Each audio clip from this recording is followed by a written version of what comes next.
Once again, we are going to begin with a few questions from our media joining us virtually today. Harry Mack, your line is now live.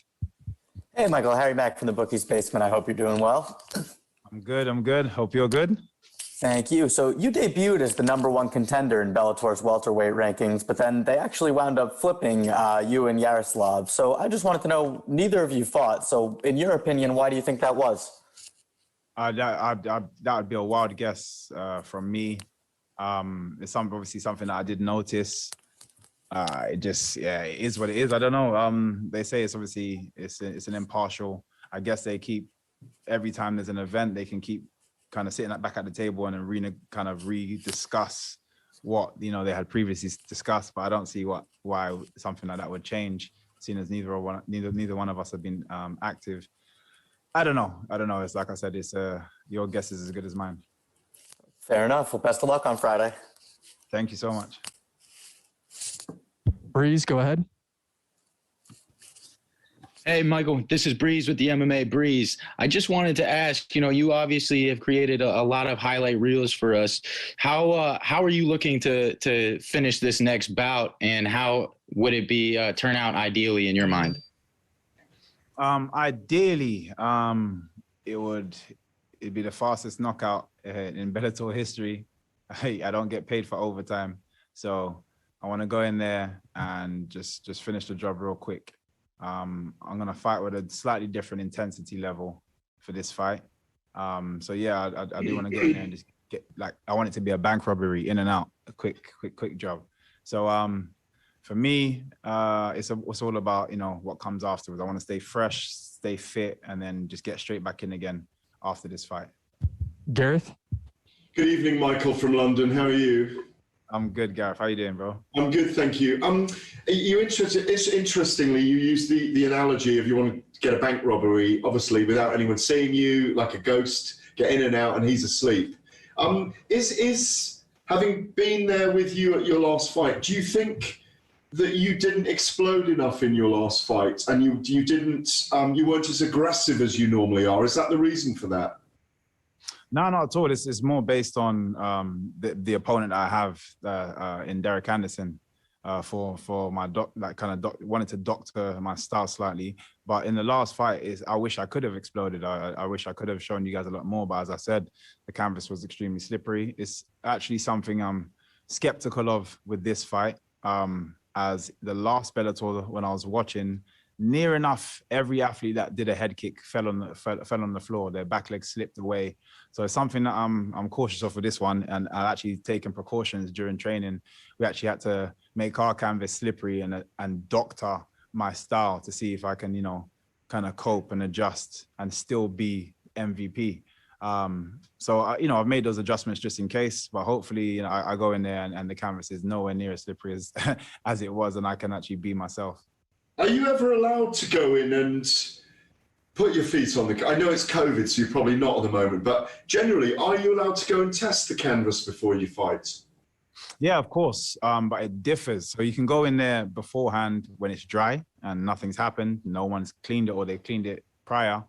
But when there's bodies and there's sweat and people have been rolling all around it, and then they spray it again to clean it and so on and so forth, it gets, sometimes there's just random patches where it just feels like an ice rink in there.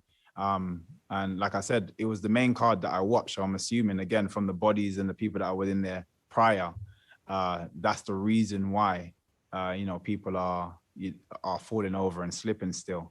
But there is definitely something that they're doing. I mentioned this years and years ago, I think when I fought Nashon Burrell, and because again, I couldn't explode as well as I would have liked to in that fight. And I think it was probably about a year later that one of the Bellator staff members actually said they went into the cage and they realized, yeah, it was something that they were spraying on the canvas, and that's why it was slippery. But it took them ages to for it to kick in. So I feel like it would probably be the same thing, regardless of me saying these things and regardless of the evidence there of people slipping.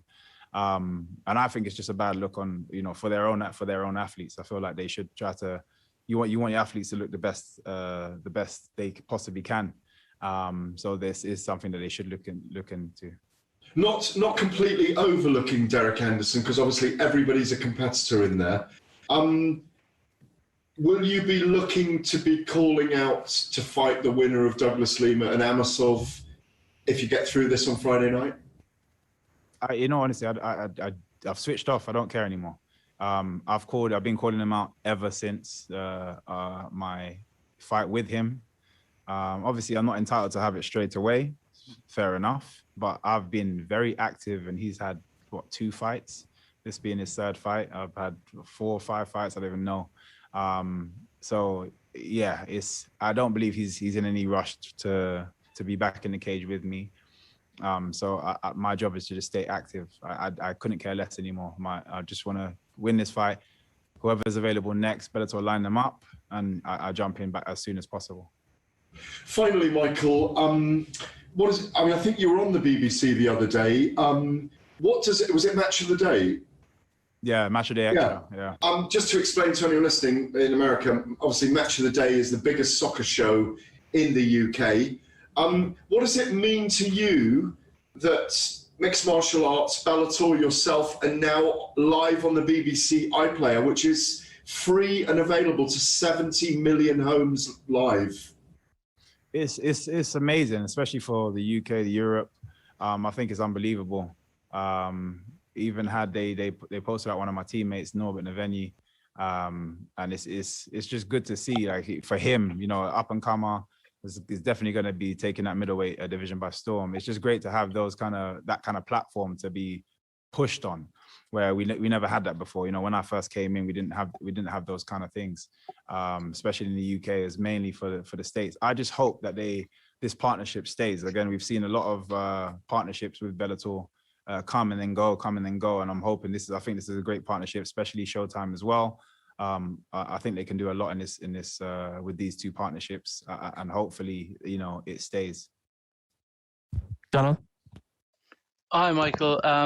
I wanted to ask you a little bit more about the service. I'm sure you're obviously a big boxing fan as well, and this has been a big talking point this week with Billy Joe Saunders. He was asking for assurances on the size of the ring. This is a little bit different, is the issue that you have with Bellator. But did you ask the promotion for assurances that there would be a fix to that problem? Because stylistically, you of all people are the one who would suffer the most from having a slippery canvas. And actually, someone like Derek, weirdly enough, might actually benefit from having that sort of little advantage, you would say. Did you talk to people in the promotion, people in the matchmaking side, and say, we need to sort out this issue with the canvases? Because I did notice those issues with the people you mentioned a couple of weeks ago. Yeah. It's I've indirectly had these kind of conversations. Hopefully, now that I'm here, I can actually speak to them directly. I don't think it's necessarily going to be a fix for this event, which is why I took the precautions, that I have with my teammates and my coaches. I actually feel it's ridiculous that I even have to do things like that, making my own canvas slippery, which is incredibly dangerous, by the way.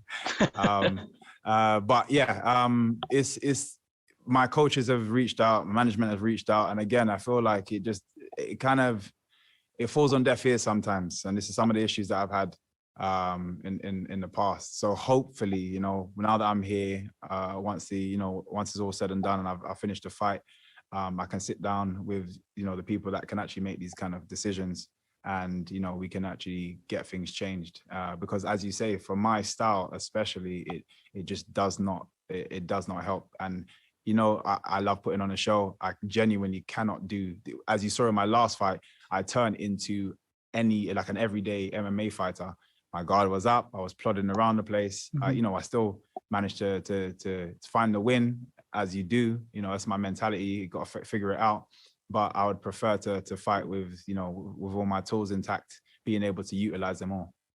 This is your first time back in the States since that fight with Douglas Lima, although atmosphere-wise, it's probably going to be more like you're fighting in Japan, I would imagine, because there's no fans in the building.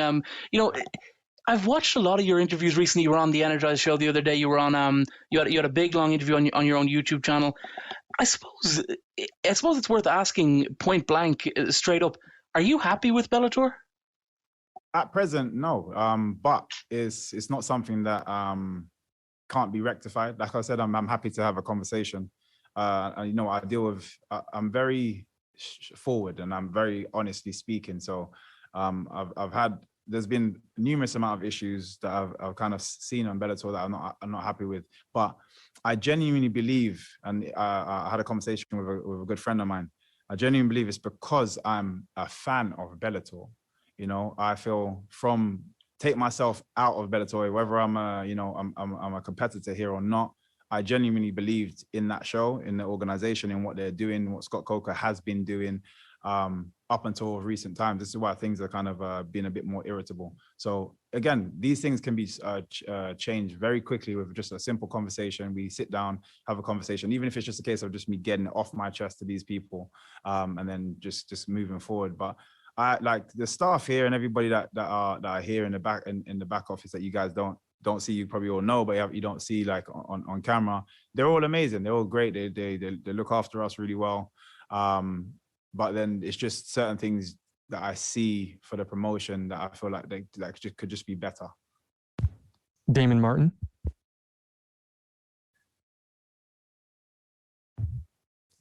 Damon, go ahead. Hey, Michael, in terms of what you're talking about, like your complaints, things that are going on with Bellator, can you get a little bit more specific in terms of the promotion side? Is it just you personally, or is it the organization as a whole as what you're seeing right now? Yeah, I feel it's the organization as a whole. Again, I'd prefer to have the conversation with Bellator first.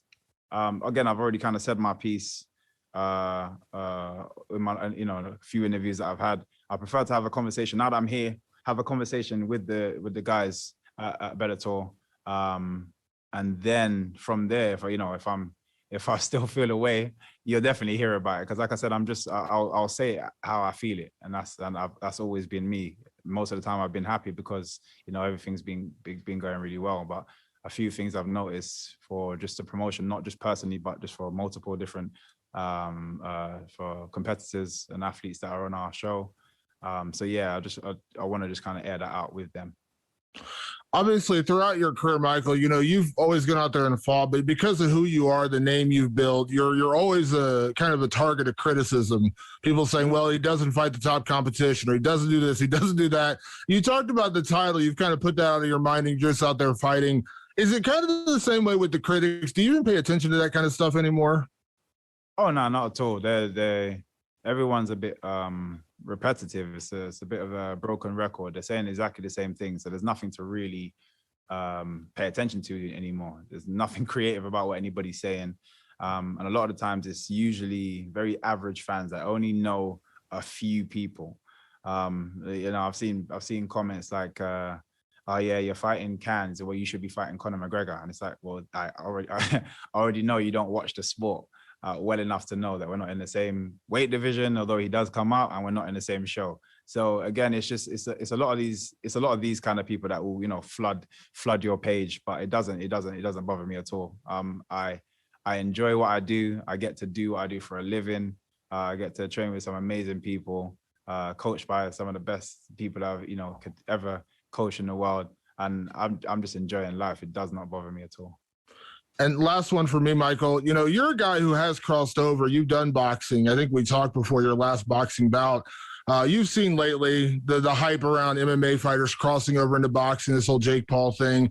I want to get your opinion on that as a guy who actually has done boxing and actually has found success in boxing. What do you think about all the MMA fighters either talking about, do you feel like it's just a big payday thing, or would you like to see, like, in terms of the opportunity of guys crossing over and getting paid, like, because you're a guy who's actually done it and done it successfully? Mm-hmm. Yeah, no, it's definitely for the most part of recent, especially the more high profile fights, it's definitely a big payday. The likes of Jake Paul, Logan Paul, they bring a massive audience wherever they go. Doesn't matter what they could talk about doing entering a breakdance competition, and you'll see a lot of people watching and tuning into breakdance. That's just what you have to give them props in terms of the fan base that they have created. And again, now that everyone's kind of interested in combat, which is technically good, it's a good deal for a lot of up and coming athletes. They could be headlining on a show, and you have credible athletes underneath them that will now be seen by a lot of new fans, and it's great for them. And like I said, it is definitely a payday. In terms of like the opponents that are going over to fight, that's a different question. I feel like there could be better opponents, a bit more. I find there's a lot more MMA fighters that are better at boxing that could be going over and doing the same thing, but maybe not have the same, maybe not make the same noise, or again, because it's all about numbers. So we'll see. Hopefully, you'll see a few more credible MMA fighters that are actually good with their stand-up as well, that can go over and actually make an actual impact. Giancarlo? Hi, Michael. Hope you're doing well.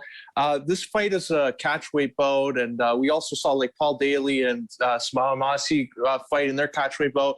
Are these kind of fights appealing to you, or would you be even open to moving up to a middleweight in the future? Maybe in future. I'm happy down here now. I'm just glad I get paid enough money to pay my opponent to just shut up and take whatever weight that I want.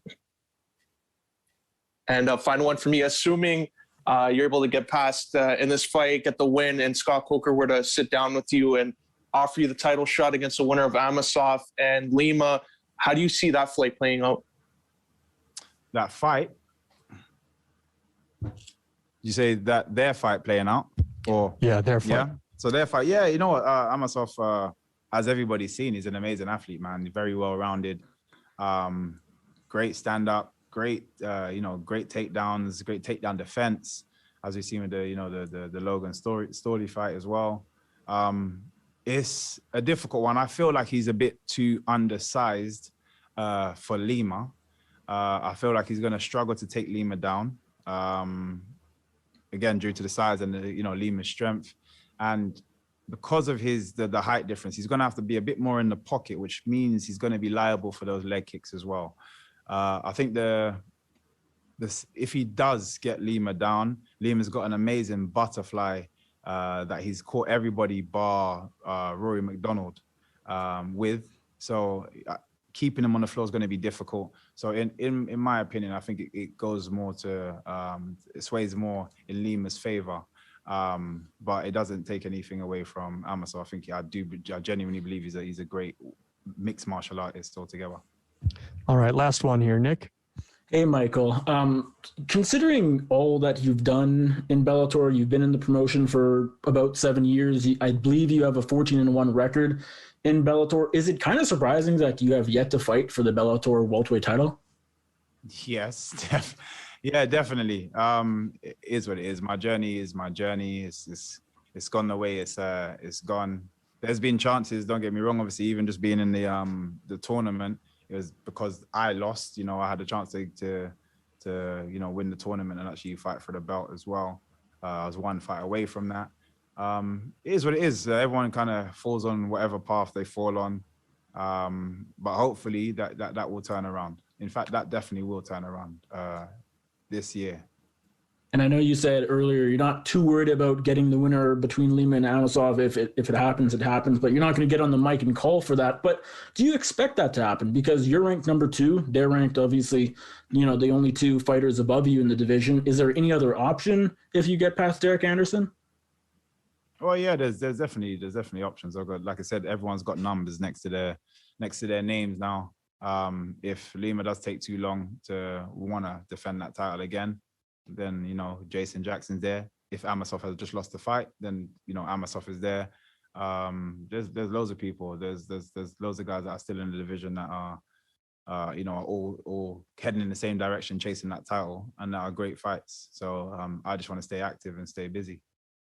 Thanks for the time, Michael. Good luck on Friday. Thank you.